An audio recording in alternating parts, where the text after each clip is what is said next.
allow me to share a glimpse of my journey. I've honed my technical skills with a degree in communications technology and further refined them at the prestigious New York Film Academy in California. At heart, I've always been an artist. I've been on both sides of the camera in a mix of commercials, plays, film appearances, and live music performances. And these artistic endeavors have found applications beyond the stage, such as this very YouTube channel.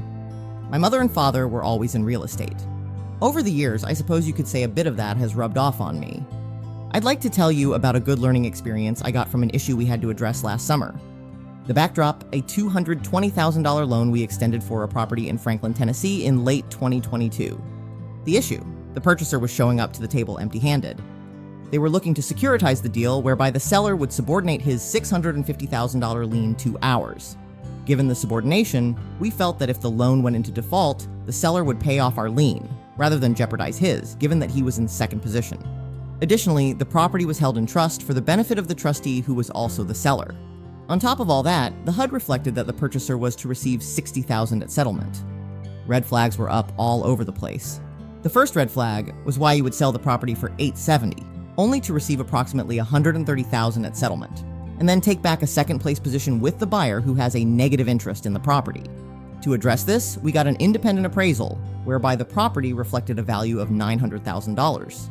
At that point, we believed that given our $220,000 was in first position, we were well secured.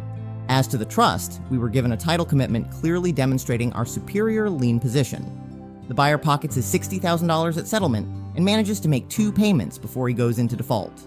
As to the seller, he only made 1 payment. So we end up foreclosing on the property.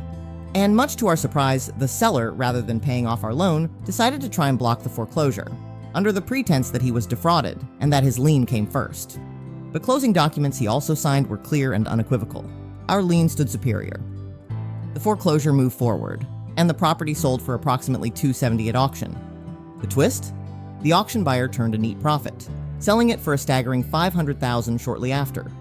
The first lesson here is that appraisals can be way off in terms of property valuations.